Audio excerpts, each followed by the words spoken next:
You're listening to Mornings on ABC Radio Sydney.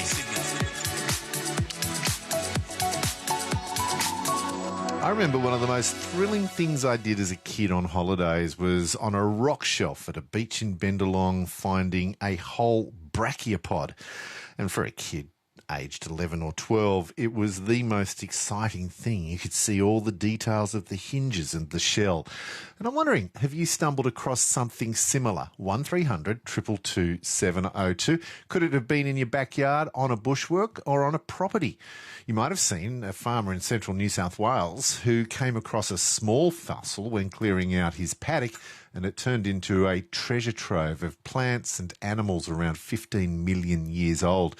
When paleontologists got there, they found feathers, fish, spiders, plants, cicadas and more, and gave everybody an insight into Australia and how it looked.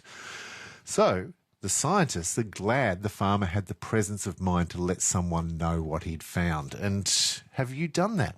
Have you found something, or maybe even an Indigenous artefact? I know that a friend has seen them through time, and as we walk through the areas of Hill End and Safala, shows me what I thought was just a rock, but then the smooth groove and shape reveals itself to be a tool. Sally Hurst runs a project called Found a Fossil, founderfossil.com, which helps you find, should you find a fossil, and she joins us on the line.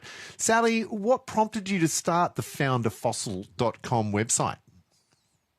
Yeah, good morning. So this project started as part of my master's with Macquarie University, and it was a lot of different factors. One of them was that I had just completed a degree in paleontology and archaeology, and I wanted to try and combine these passions together.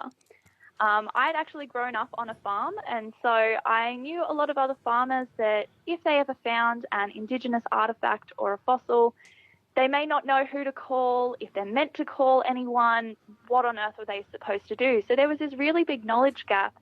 And so even now, you know, I've come off the farm, I'm living in Sydney, but there's still a lot of sort of misinformation. People don't know what to do.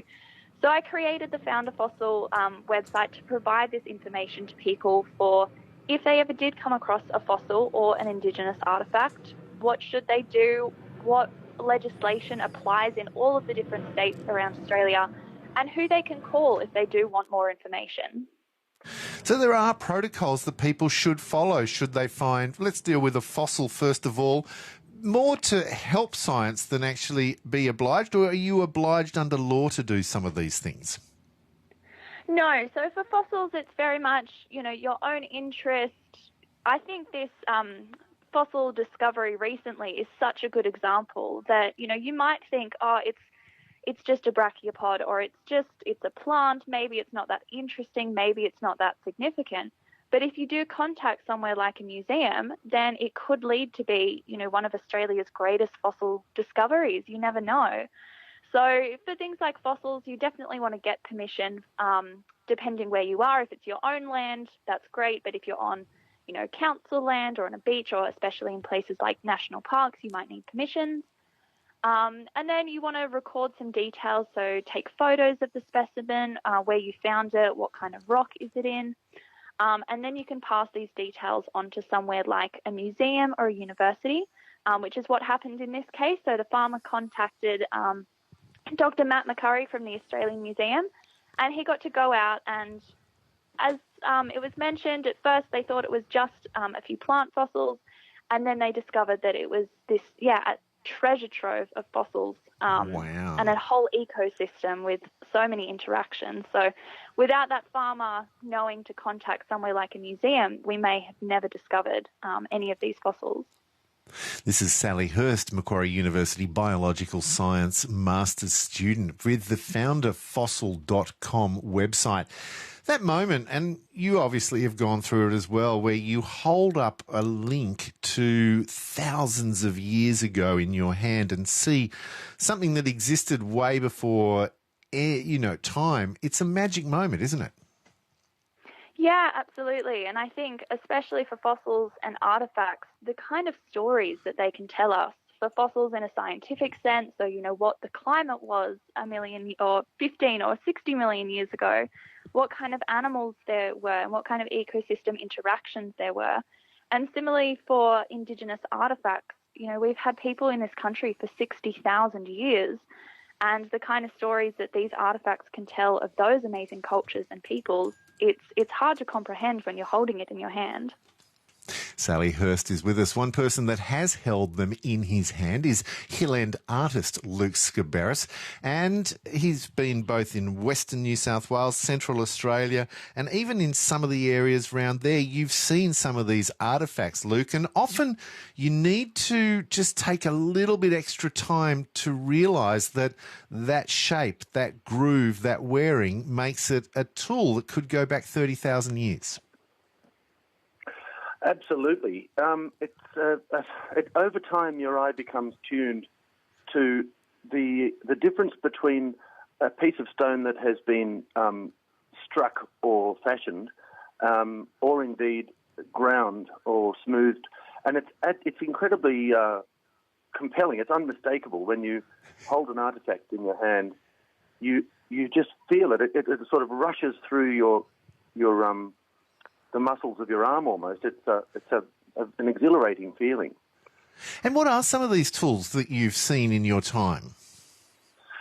Well, I mean, some of them are endemic to particular areas, and others are absolutely broadcast all over the countryside, and they are invariably, some of them are sacred, which really I'd love to talk further to Sally or anyone who talked to me about the silcons of the west of the Darling River, which are cylindrical conical is the abbreviation, stone forms that were made many, many, many generations ago. And indeed, a lot of the meaning and the significance of these, the marks that are made into these stones has been lost or wasn't handed over.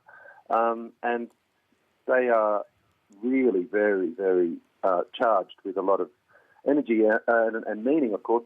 And I'm going to come back to Sally to ask her about those ethics of those ones. And then, because you yourself have experienced what it's like to be formally given a gift of an old artefact. Yes, on numerous occasions. As an artist, I travel all over Australia, and I invariably work with the Indigenous people of whatever area I happen to be in. And I have always found these incredible tools and stones and artefacts. And once, for example, I was sitting on a log after a long morning walk in Large Manu, which is up between Katherine and Alice Springs. And I was thinking, as I was sort of thinking, this is a place where no one's ever been before. There are no fence posts or chainsaw marks or rubbish or detritus anywhere, no tracks or anything. And then, of course, I thought, what about, before, the Indigenous people have always been here. And at my feet, what I thought was an orange leaf was actually a piece of beautifully fashioned orange quartz that was made into a bush knife. And it was at the, sitting on the gravel of the creek bed. And I rushed it toward the gorgeous old ladies that I was painting with out there. And Lily Hargrave's Napurula turned it over in her hand and described what it was in language to someone who translated it to me. And she handed it straight back to me and gave it to me. And on another instance, let's take that one before we go there, because we're running off to the news. Luke Sciberras, artist there. Sally, that's one of the examples of where the collection of an artefact has been done responsibly and with respect. Yeah, absolutely. So I think working with Indigenous communities whose country you are on is so essential, and just for your own interest, knowing the history of the land you are on, and those stories that these artefacts can tell. Generally, if you are on a property, again, on a beach, out on a bushwalk somewhere, if you do find something, you generally don't want to touch it because, as Luke mentioned, it could be a sacred object with a lot of meaning behind it. And so you do want to try and leave it in the landscape for Aboriginal or Torres Strait Islander people to interpret. And then you can always you can do the same thing with the fossils. You can maybe take some photos or record where you found it. and talk to your local Indigenous community. Say that you found something and, you'd love to know more about it. But, yeah, you want to definitely work in conjunction with your local Aboriginal communities. And in some states as well, it is a legal requirement to report any artefacts or sacred sites that you find.